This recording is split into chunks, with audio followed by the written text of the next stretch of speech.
All right, we got something special. We are talking to the other side of the writing world, the agenting side with Katie Reed, Hello. agent extraordinaire at Andrea Hurst Agency. How are you doing? I'm terrific. Thank you for having me here. All right, so first of all, how long you been with Andrea? I have been with Andrea in various roles since 2004. I was her, Oh, yeah, wow. I was her intern in college, and I always tell people that that was the most valuable experience that I ever did in college because it led here. And I didn't even know that there was such a thing as a literary agent when I Well, walked through her doors. what did she just say I needed? Was she just like trolling for interns for some So cheap she, labor and you were going to school in Washington somewhere, and how did that come it about? actually was at Sacramento State, and she was connected with the college already. And there was a Hmm. girl in my class who was interning with her. And I said, well, I've never heard of anything like this, but it sounds like something that would be right up my alley. I got to get in on this. And Wow. I did. And her and I just connected and we stayed in touch over the years. I've done editorial work for her for a while now, and I think it was about 2 years ago that I decided to step into the agent role again and start taking on a small list of clients. So no, it wasn't 2 years ago. It was like not that long ago. I think I've Oh. only been actively building my list since 2022 PNWA. And so, all right, well, let's get out of the way for those people who are looking for an agent. What does Katie Reed like to, what does she like to sell? What is she best at? So right now I'm trying to focus a little more than I was. I'm just finding that it's a little bit easier and more lucrative to try to specialize rather than be so broad. Hmm. So what I'm really looking for is suspense thriller. It's very, very high on my list. I read a lot of it and I don't have a lot of it on my list. So that's a big hole to fill. But I'm always open to women's fiction, commercial or book club women's fiction, historical, and very select fantasy. Fantasy, I always tell people fantasy was my first love. It's how I fell in love with reading. But in terms of representing it, it's just I'm pretty picky because it's a harder, for me at least, it's harder to sell than some of Right. the other areas. And so this has been increasingly the case for years. Agents become almost like first editors. They will help, you'll maybe take on a project that you think has promise but needs to be polished before it can go to you really feel Yeah. comfortable sending it. So you did a fair amount of that even before with Andrea, even before you became an agent. So I did some developmental editing with her, which is separate from the agent side of Yeah. things. In terms of editing as an agent, that would be that I guess that's just personal preference up to the agent. If they, Yeah. I would think that there's always a little bit of work that needs to be done. And as an agent who also has that experience editing, I'm never gonna not I'm never going to go out with a project if I know we can spend a little time polishing and making it better. In terms of my personal preference, I do a little bit of that for my clients if it's needed, but I Right. really try. I'm at the level now, I guess you would say, where I try not to take anything that Needs requires that too much much work. work. Like, Right. yeah, like it really needs, because at the agent level, you're doing it basically for free unless the book sells. Yeah. So I try to sort of protect my time a little bit with that. Well, ideally, as a writer, you get it to a place, Sure. where you can do. And so now this is kind of a funny question, but at what point did you think I can help someone improve their work? Like I could edit something because it's a skill to be able to say I can look at this and say, what would make it 100%. better if you got rid of this and that wasn't just I want a book to be like wasn't just your own aesthetic being met. When did you start having confidence that you could actually help someone improve their work? That's a really great question. I I mean, who are you? Who are right? you to Who be? am I to tell? Yeah, geez, put me on the spot, Bill. No, but Um, it's, but we all have to answer that for ourselves at some point. When I yeah, started coaching no, people, I had to say, well, who am I to coach them? But, so when sure. did you feel like you had the confidence to say, I can do this, I can help people? So I love that question, actually. I've been doing this for a long time. I think that it started, with the fact that I'm a lifelong reader. My major was English in Yeah. college. Then I was trained by Andrea, and she continued to train me. She is just outstanding. So I feel like I've been trained by the master, and that alone makes me feel like I've got what it takes to look at a manuscript and say, this is what I think in my, professional opinion could Yeah. improve it. But I also feel like agents and developmental editors, they're on this other side where it's almost like I'm a professional reader Yeah. and have to study not necessarily the craft of writing, but like what readers want and what makes a good story, and what Right. is it about a story that makes, this particular story resonate and shine and, fly off the shelves. And how do I equally important is the ability to then go communicate that with someone and have the ability to, kindly and constructively, so that they don't just want to Yeah. write again because they're Yeah. so crushed, right? Deliver that feedback and say, hey, based on, all of the experience I have, like this is where your manuscript shines, and this is where I think it could use a little work. So I think just a combination of my background, my education, but mostly being trained What did extensively. she train? Like, what did she do? Like, what did she show you? Do you remember So, early on that you were oh like, yeah, wow, this is a that's, while back. I'm yep. I'm digging here, but I mean, in my internship especially, I mean, we'd go over, well, what makes a book sellable? What does something look like? And it is a lot of reading, and a lot of reading bestsellers. I Yeah. have to do a lot of reading to stay on top of that, on not just what's selling, but what makes a book that level, right? Yeah. So sitting down together during that internship phase, and then again during the phase where she trained me on the editing side of things, and Right. also how to deliver feedback, because really that is equally important as knowing, what makes a manuscript better. But if you can't articulate that in a way that somebody's going to receive positively, then what good is it, right? Right. Right. Oh, I tell you, I run critique groups when I do writing classes, and I'm very fussy about how we talk about it, Yeah, because I think it can be very discouraging, and absolutely. it's just useless. All right, so if someone's working with you, or actually, let me ask you this: if you see a lot of manuscripts, Hmm. when I work with people writing memoir, particularly personal essay, I see certain things done again and again. There's a certain that I almost always Yeah. am correcting with people. Hmm. What kind of stuff do you see on a regular basis? Say with thrillers, you really like thrillers, you want to sell thrillers. When you get one that doesn't work, are there certain things that are always sort of, I hate to say mistakes, but that's kind of what we're talking about here, that seem to happen Yeah. again and again? Is it like pacing, or the protagonist isn't sympathetic enough, or Sure. I've talked about this. I have a class that I teach. It's the art of self-editing, or editing with an agent's eye. I've had yeah, different titles for that class.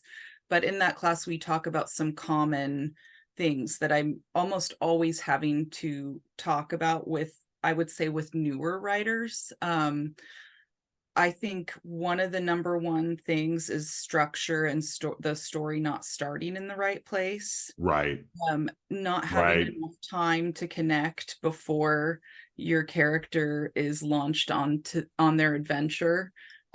Not because you have to care, right? And I think a lot of new writers, that there's that instinct to, the story must start out with an explosion. It has to get into the action right away. Yeah. I Well, they see want to that a grab their lot. attention. We do. They're We told, want got to get our attention. we want everything, right? We want to have our cake and eat it Yeah, too. We want to be grabbed, but we also want to make that connection. I guess another big one in suspense would be tension. Um, maintaining it, keeping it. Maintaining Yeah. tension. Really, suspense is tough to write, I think. I mean, I'm not a writer, but I would think that it would be tough because it's like a dance. Like you have to know when to reveal the information, how long do you prolong suspense, and You when do give them a little you relief, then you give them more. You give yeah, them a little relief. exactly. Yeah. So that's a big one. Showing instead of telling, of course, is a very common Yeah. thing. And I would say a big one is point of view choice. That's one You that I mean have. as opposed to like third person or second or first person or just how intimate your point of view Yep, is or all of that. I think yeah. that it's a choice that is made I don't know that some people understand how important that choice is Huh. beforehand, and it's one that I do address frequently. And it is so funny. I don't write fiction anymore, but I used to. But I always just felt like the book will tell me the point of like it will Yeah, just tell me what the point of view is. If I hear someone talking, it's probably in first yeah. person. Here I go. But and I would think most suspense is not in first person. I mean, except for like detectives have that cliche, but it works for detectives a little bit. But I would think most suspense is not in first I person. mean, it depends. I read a lot of psychological thriller. That's All right. primarily the type of suspense that I'm looking for. So Yeah. that can be. But in terms of point of view, it's more, things like if you're going to choose first person, you have a bigger responsibility for the voice to really stand out and be Yeah. unique. That's And if it true. doesn't, if the voice falls flat, it's going to be on the agent side really tough for me to get it through the door because It that's a can't. number one The reason. voice isn't. You can't. There's nothing really you can do about that, unless there's parts that you love the voice and you feel like it drops off. Then you can say, "Do you see the difference? Can you? Sure, I could see." But otherwise, if it's there, it's there. If it's not, it's not. voice is such a tough one to teach, but I would say that if you don't have this really engaging, unique voice, maybe first person isn't the best point of view Yeah. choice No, it's because probably it true. because it's the most immersive, right? And Yeah. maybe you can get away with not having, as voicey of a story if you choose third because that does have a little more distance. All right. What do you love about this work? Maybe you don't love it. Maybe you hate it. Maybe it's a I ball and chain. What do you like about it if you do? Oh my gosh, I love this job so much. I'm so lucky. I tell Andrea all the time because she's the one that gave me this chance, that opened Right. this door, and that has been more than I could have ever asked for in a mentor. I love that I get to read for a living, that Yeah. I've made a living getting to read books. I get to say reading books is my job, right? I have to read to keep up with the market and to keep my brain active and know how to help other authors and know what's selling, and so I have to read the new books that come out, right? So I'm constantly reading, but not just because it's my You got to. You pastime. I have have to. to, but I Right. love it. I mean, it's See? like No, I that's get good. to You'd have do done it anyway. That's great. yes, and I love my clients, my agent clients. I am very big on relationship. We don't I mean, I'm still professional and we don't have to be like best friends by any Right. means, but we are a small agency or a smaller agency, so I'm not really going to take on anybody that I don't feel like I would be okay investing a lot of my time Right. potentially free into your career. I want the client who is in it with me, who's willing to do whatever it takes to get it done. I have a couple clients, I believe in their careers so much that I just tell them, we're just going to keep going. You just keep putting Good. out the books. Yeah. We're going to keep trying until we get it because I believe in you Yeah. that much. And that I get to do that for a living. I think that's so I'm very blessed. That is awesome. So that is, yes, boy, to be able to love what you do, Hmm.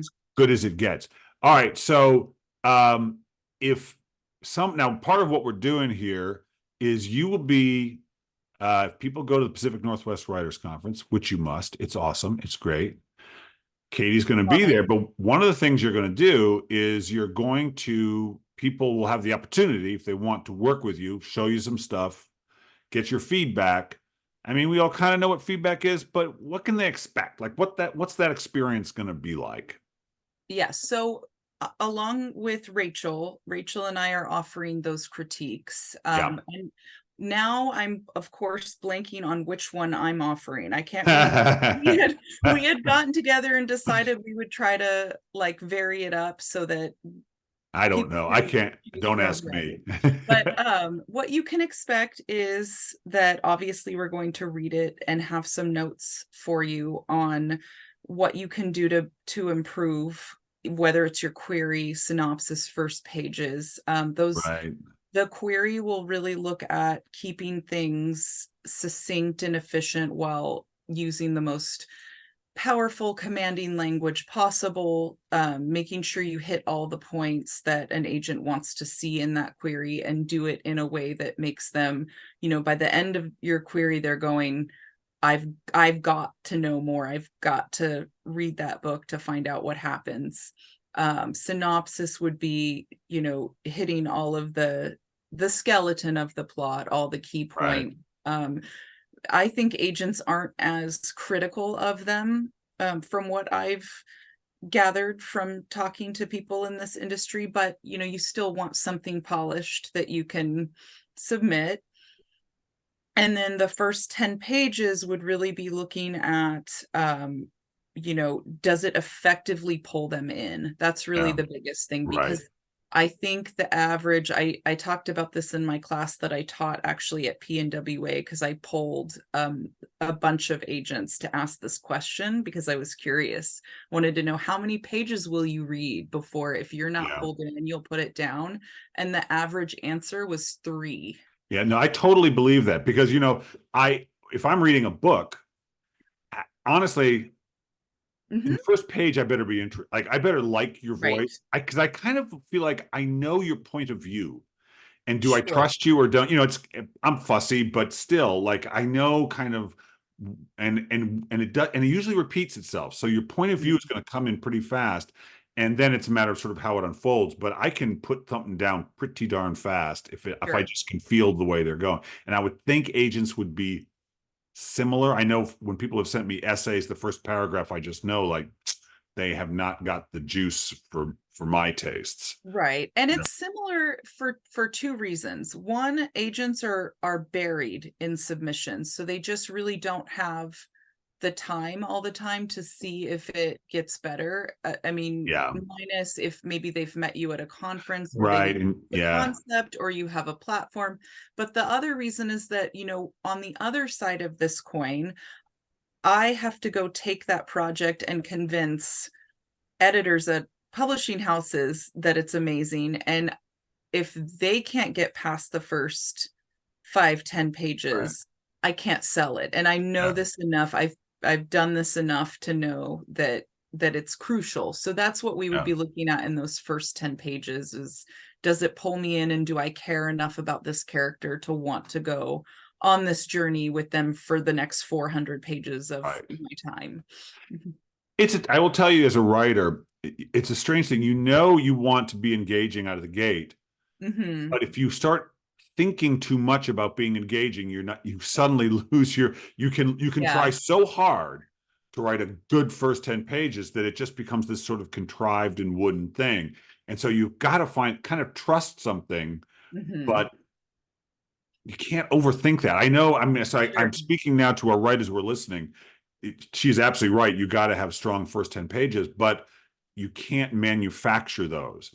Sure. And I think You that's where that feedback is so helpful, is because not only can you not force it, but you can't exactly, like, you have to have another set of eyes on those pages to know if right. it's going to pull someone in or not.